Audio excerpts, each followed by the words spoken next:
Blades collapse on a briny earth, trodden by countless souls. Surrender to ocean's song as waves soothingly roll.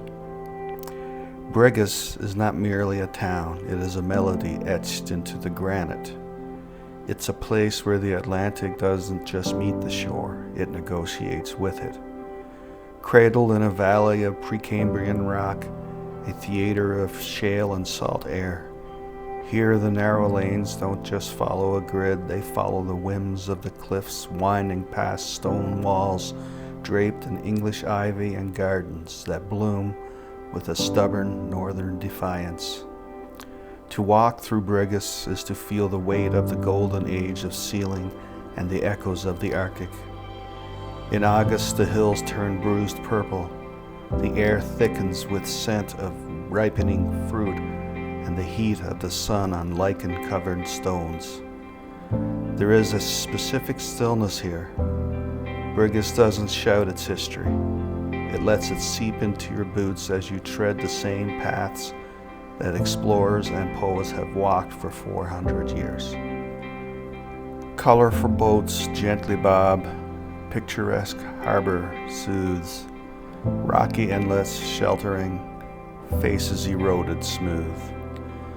Along the rugged edge of the southern shore, Calvert is a place where the Atlantic doesn't just meet the land. It holds a long, rhythmic conversation with it. The village unfolds like a weathered map, tucked into deep-cut cove where the hills rise up to guard the houses from the brunt of the North Atlantic. It is a landscape defined by the deep blues of the harbor and the vivid greens of the meadows, stitched together by winding roads and the ghosts of old footpaths. The morning mist rolls in off the water like a heavy velvet curtain, blurring the lines between the sea and the sky until the sun burns it away to reveal the brightly painted clapboards. The scent of a mix of salt spray, drying kelp, and the earthy dampness of the peat that tells you exactly where you are in the world without ever opening your eyes. In Calvert, time isn't measured by ticking of a clock, but by the surge of the tide and the seasonal return of the icebergs, those giant white cathedrals drifting past the headlands. It's a place of deep rootedness where the lilt of an Irish Newfoundland accent carries the melody of the 18th century into modern day. It is a sanctuary of the long view where you can stand on the cliffs and feel quite truly that you are at the very beginning or perhaps the very end of the world. Haunting clouds embrace the soul, salted kiss, bashful smile. Familiar faces yet pose, unbroken, sit a while. In Flatrock, the earth doesn't just end, it offers itself up to the ocean in vast sloping sheets of ancient stone. It is a place where the landscape feels less like a coastline and more like a grand granite stage. The town is named for its anatomy, great plateaus of dark rock that dip into the surf. When the tide retreats, these stone shelves glisten like the scales of a leviathan, polished smooth by the millennia of salt and gale. On a calm day, the pool trapped in the crevices holds the sky like shattered glass. On a wild one, the spray leaps 30 feet into the air, a white lace curtain drawn against blue. There is the constant rhythmic thunder as the swell meets the shelf, followed by the long, rattling sigh of pebbles rolling back into the deep.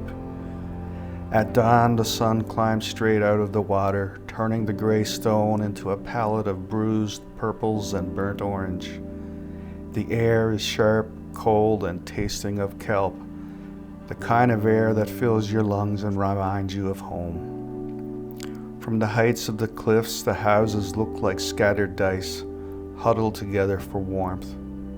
There is a profound stillness here, punctuated only by the squawk of a gull or the distant rumble of a fishing boat cutting a wake toward the horizon. It is a place of hard edges and soft hearts, where the land is stubborn but the beauty is absolute.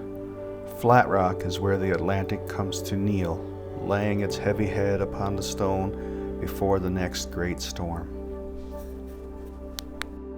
In the heart of the Bjorn Peninsula, where the granite arms of the coast reach out to cradle the North Atlantic, lies Collins Cove.